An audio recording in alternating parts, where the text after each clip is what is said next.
You Booked It, episode 145. What's going on, everyone? Thank you for joining me today on You Booked It, the #1 podcast where you learn how to create a successful entertainment career. Every episode is a masterclass on how to move your career forward. And if you want even more, head over to youbookeditpodcast.com and join the email community where we dig deep into what you can be doing right now to help book that next gig. And now, let's do this. All right, let's get started. I am excited to introduce my guest today, Maria Briggs. Are you ready for this, Maria? I am. I'm so excited. Brilliant. Playbill recently featured Maria's historic feat of doing 5 Broadway shows in 16 months and has had the honor to be labeled as a top Broadway commodity. She made her Broadway debut in Cats and continued with Frozen, Hello Dolly, Anastasia, and Mean Girls. Maria started dancing at a young age in her home state of Minnesota. Finding her love of performing, she moved to New York City, studied at AMDA, and received her BFA in musical theater at the New School. She has performed across the states with tours and multiple regional shows. Maria is excited to continue to share her Broadway experiences and is thrilled to have the opportunity to connect across the world. Maria, that is a quick intro of who you are and what you've done, but why don't you tell us a little bit more about yourself, fill in the gaps, and a little bit more about what you do as a professional in the entertainment industry? Sounds great. So, again, I'm Maria Briggs. I am originally from the Anoka County area of Minnesota. I am currently in Manhattan with my boyfriend, Kevin Schuring, who is also another actor. And I guess half of my Broadway career has been swinging. And a swing is usually someone who is an offstage track. I cover most of the female ensemble, sometimes even the male ensemble. And Yeah. that has happened a few times, actually. And when I go on, it's usually when someone might be on vacation, they might be sick that day, they might have a personal day, or unfortunately, sometimes when injuries happen, I can hop on as well. And honestly, sometimes injuries happen in the middle of a show, and so I have to be ready at any minute to go on. Yes, I am also one of your fellow swing peeps. Oh, yes! Yes, Swing yes, yes, yes. Nation! There was a show that I was doing, and it was a crazy turn of events. They had the ASM was gone, so I was literally ASMing the show, and then You're had to kidding go me. do a couple of scenes. Oh my goodness. I think you've done the most out of anybody That's I've ever ridiculous. I was heard. like, this is silly. That is Doing calls. crazy. Yeah. Hey, Oh, the show's got to go wow. on, though, right? It certainly does. And my gosh, we go through a lot that Yeah, the yeah. audience has no idea of, which is really exciting and fun. For sure. I love the swing life. It's not for everybody, that's for sure, but Yes. I Yeah. like it. It keeps me on my toes, keeps my mind sharp. It's great. Yes, absolutely. I love it too. And the amount of information that we hold in our brains is crazy. And that's exactly it. Like it keeps me sharp, keeps me on my toes. I love that like excitement and that thrill of just, okay, you're on because you have no choice either. Like Exactly you're in right. it, you're saving the show. And what an exciting title to get to have. I completely agree. I got to the point where because I had performed a lot in Vegas, and one time I was performing in 5 different shows Wow. in 11 different tracks. And Oh my it was goodness. hard to keep it straight, right? But it was weird. My mind did this strange thing. I don't know if you've had this happen to you or if you have a similar experience, but I found out as tracks started piling up in my brain, I would get a bit stressed out about it because it's so much information to hold on to. But Yes. eventually, it's like I reached this threshold where I just didn't care anymore. Like Yeah. it's like I trusted my brain. I stopped getting in my own way Yes, and be like, the absolutely. information's in there. And I go out on stage and I couldn't probably tell you exactly what I'm supposed to do as soon as I'm going out on stage, but I know it's in there. And that Yes. to trust your brain is such a weird thing to just let Yes. it all go. Otherwise, I'd be freaking out every day. Yeah, exactly. And because I even remember like when I would first go on for a track, oh my gosh, I would be going over my notes over and Yeah, over and over yeah, and over yeah. and over. And I did think to myself, like, when is that going to end? Is this always going to be a thing? Is this my life? Exactly. But then there was one show.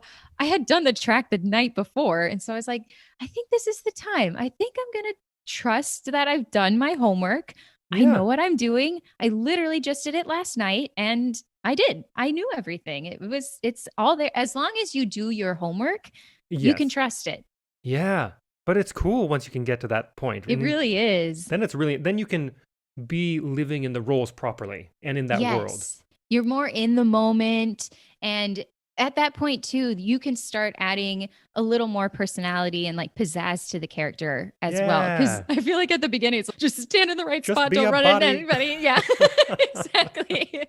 Am I singing the right notes today? And once you find that flow, it's so exciting. Yeah, totally agree. And let's move on to the first section here. And Great. Maria, look, I am a sucker for a good quote. What is your favorite quote you'd like to share with everyone? I love this question.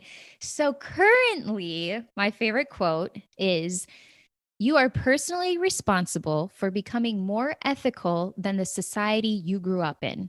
I am very dyslexic, so I'm so sorry if I say this name wrong, but I believe it's Eliza Yukowski? Eliza Yukowski? I'm not exactly Sorry, sure. I Again, can't help you on that one, but I'm I very love the dyslexic, quote. but beautiful quote. And I actually found that towards the beginning of the pandemic. And in America, we are going through the Black Lives Matter movement as well. And that's when this popped up. And it just made so much sense to me. And it's so pertinent. You're right.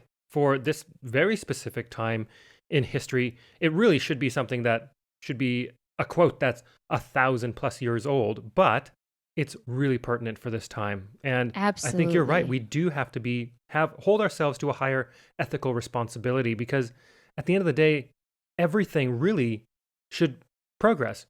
Right. Technology progresses, our skills Exactly. progress, society progresses. Why don't our ethics progress? And Yes. let's keep it We want to going. have a better world. Why wouldn't we? And that's the Exactly. thing, too. It applies in so many different ways. Yes, agreed. Thank you for sharing that. Yes. And let's dig into this next section here. And Maria, Mhm. of course, you are an entertainer. I'm an entertainer, and I think that you'd agree that this industry can be one of the most subjective, brutally honest, personally emotional industries in existence.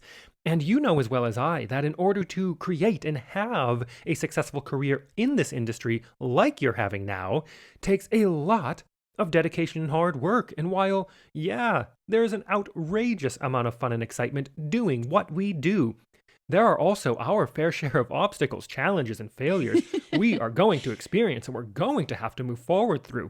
So tell us, what is one key challenge, obstacle, or failure you've experienced in your career, and how did you come out the other side better because of it?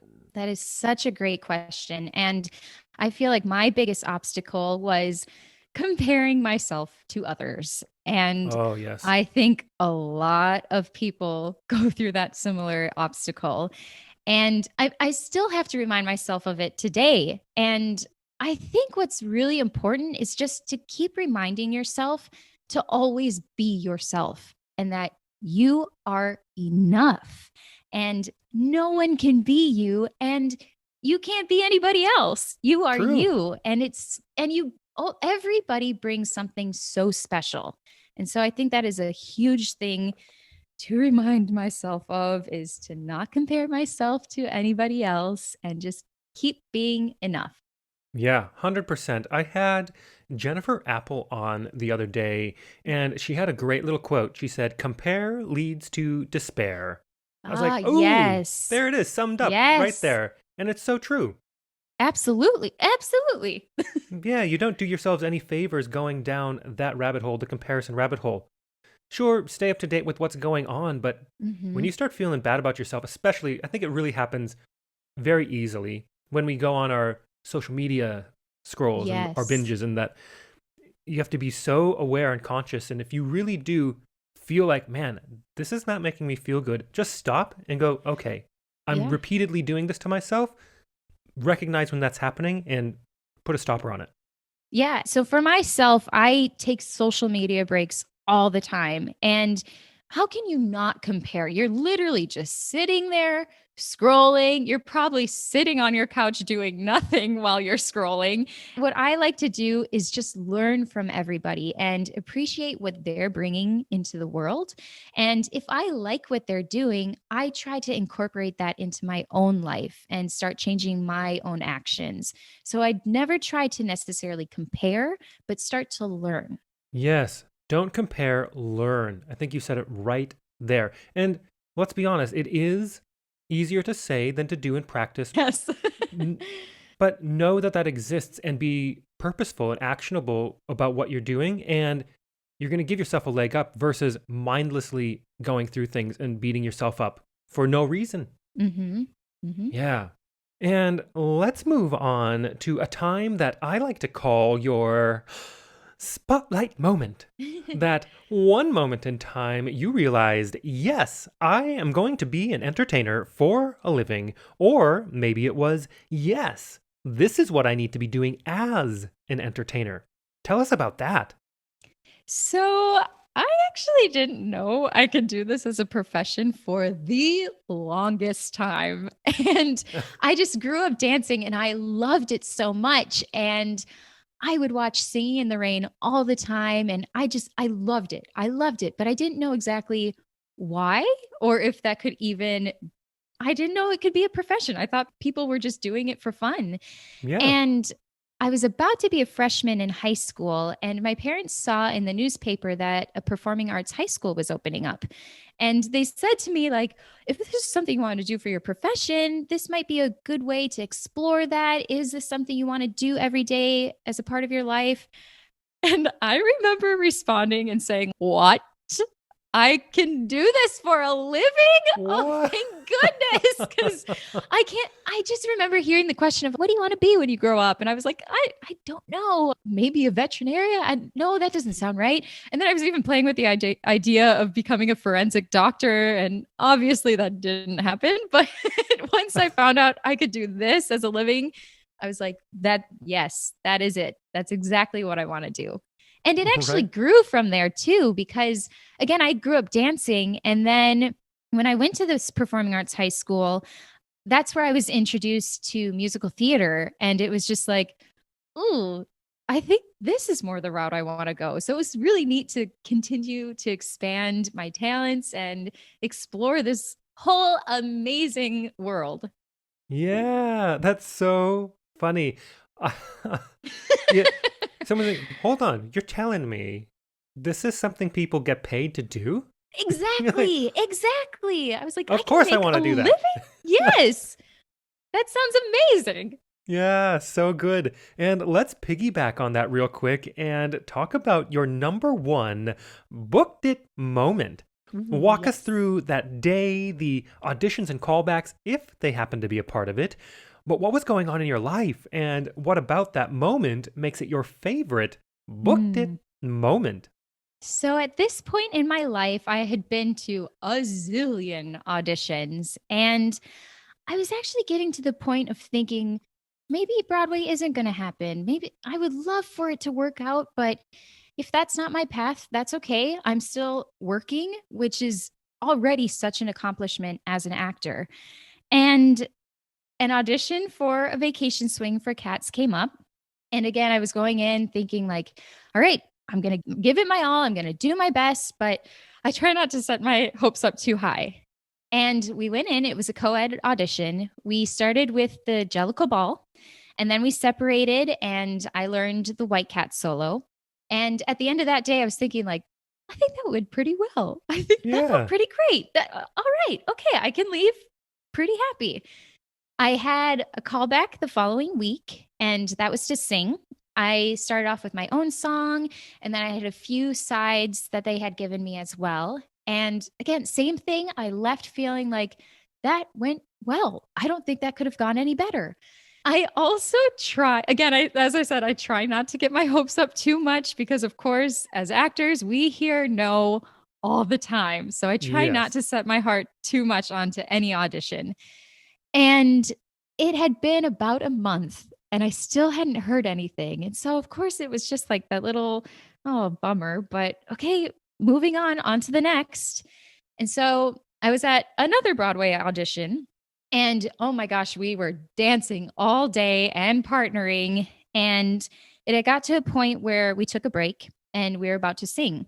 And so I saw that my agents called and I was like, I don't really want to be sidetracked. Like, I want to stay focused on this audition. I'm going to get my own room so I can go through my songs. And if I have time, then I can give them a call.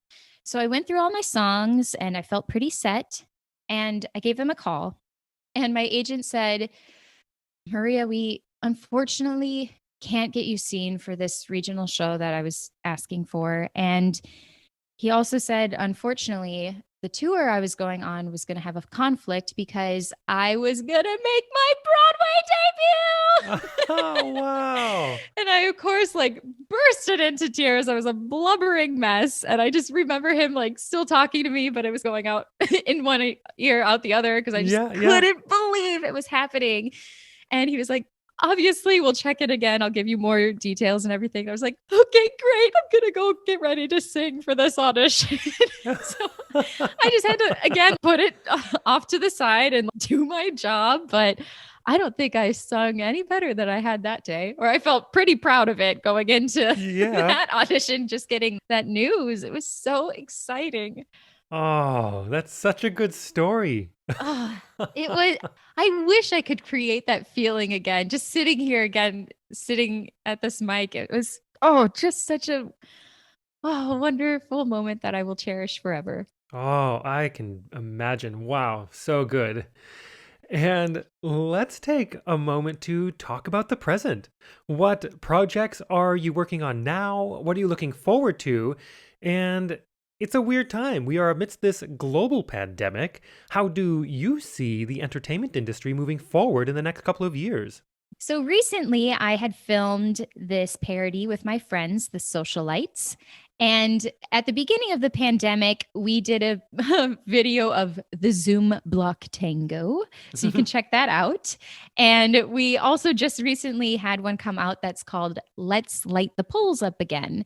And I haven't seen it yet, but it should be really fun. And I guess on top of this too, I've been studying voiceover and I'm planning to set up my own vocal booth. And that's something I've been wanting to do my whole life. And so I'm really excited to dive into that field.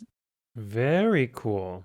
Also on the side, I've been teaching workshops, and if you are listening, you can go to youbookitpodcast.com/Maria. And if you enter the code BOOKEDIT, the first 10 new clients receive 10% off, which is really exciting. In these workshops, I will teach group lessons and we'll dive into original choreography of any of the Broadway shows I've done. We can also structure it to whatever needs you might need. So sometimes I can give you like an old classic, like MGM, musical theater dance class as well, but it's a whole range. We can talk more about that. Again, that's at youbookeditpodcast.com/Maria. And enter the code BOOKEDIT. Right on. Let's move on to one of my favorite sections in the interview. I call it the Grease Lightning Round. Yep. I am going to ask you a handful of questions. I want you to answer them as quickly and concisely as possible, one after another. Are you ready? I am ready. All right, first question. What was the one thing holding you back from committing to a career as an entertainer? Money. Second question. What is the best piece of advice you have ever received? Treat everyone the way you want to be treated. So easy. Gets you a long ways in this business. Absolutely. The golden rule. Yep. Third question. What is something that is working for you right now? Or, if you'd like to go pre-COVID, what was working for you before our industry went on pause? I think it goes back to what we talked about earlier about not comparing myself to others. For sure. Fourth question. What is your best resource? Whether that is a book, a movie, a YouTube, maybe a podcast, or a piece of technology you found is helping your career right now. Honestly, right now, therapy. Yeah, Going through this beautiful. pandemic, it has been very helpful. But other resources, I think YouTube is really great for researching history. Yeah, absolutely. And Mhm. the fifth question: if you had to start your career from scratch, but you still had all the knowledge and experience you collected from your career in this industry, what would you do or not do? Would you do anything differently or would you keep it the same? I think what's really important is don't let the opinion of someone hold you back from what you can accomplish. And just know that you can do anything. And so I think going into detail with this, sometimes you hear the stereotype of like dancers can't sing. They absolutely can. Yeah, Think about the golden era, and these celebrities became celebrities because they were triple threats. And so, of course, dancers can sing and everyone can act. And I think that even goes into, oh, musical theater actors can't act, only more dramatic actors can act. And it's like, wait a minute, we all can. That's why we're all in this. yeah, 100%. Don't pigeonhole yourself, right? Yes, exactly. The industry's already going to try to, really hard. Yes, they will. Yeah.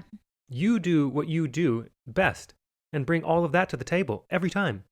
Absolutely. And the last question: what is the golden nugget knowledge drop you've learned from your successful career in this industry you'd like to leave with our listeners? Ooh, continue to be adaptable.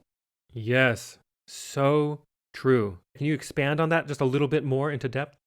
I think that goes into a couple of levels. I think knowing that our shows can close at any minute. And so sometimes you have to adapt to that. And I think this also goes to a level of shows of sometimes things happen. So, for example, in one of my shows, these walls that we had technically weren't working. And so they had to be moved manually. And so it's just adapting to what the show is that day and adapting to when swings come on or understudies or standbys. And just, I think that's the most important thing of just being adaptable. 100%. 100%. And to wrap up this interview, Maria, it is time to give yourself a plug. Where can we find you? How do our listeners connect with you? Is there anything you want to promote? So you can follow me on Instagram at Maria R. Briggs. That's Maria B as in boy, Riggs. And you can also look at my website. I will say I just bought my domain and it's changing. So hopefully at this point it will be mariabriggs.com. Perfect. And for everyone listening out there, I have put the links to everything Maria just said into the description of this episode so you can easily connect with her. And be sure to share this podcast with your fellow entertainers, coaches, art and entertainment educators, and anybody that you know who's aspiring to create a career in this industry. You Booked It is the #1 resource of expertise on how to actually create a successful career in this industry. Case in point, everything Maria just talked about in today's episode. And as of now, there are 145 other episodes and interviews for you to dig into and learn from all the people that have been there and done that. And if you enjoyed today's episode, make sure you hit that subscribe button so you don't miss tomorrow's guest. And Maria, thank you so much for being here, taking your time to come on, share your journey. So much great insight. Thank you. Thank you so much for having me. It's always a joy to share what I have learned and hopefully what others can learn from it and expand upon that as well. Absolutely. And everyone, don't forget to go to youbookeditpodcast.com/Maria. Use the code BOOKEDIT, and the first 10 people that use that code get 10% off a class with Maria. Thank you so much for joining us today. Don't miss an episode. I have a new guest 7 days a week. Every guest drops more value and insight than any other resource out there. So make sure you hit that subscribe button. If you enjoyed this episode, we'd love to hear from you. Leave us a rating and review. Also, be sure to head over to youbookeditpodcast.com and join our free email community where we dig deep into a continually growing resource of truly actionable things you can be doing right now to help you advance your entertainment career. All the best to you. We'll see you tomorrow.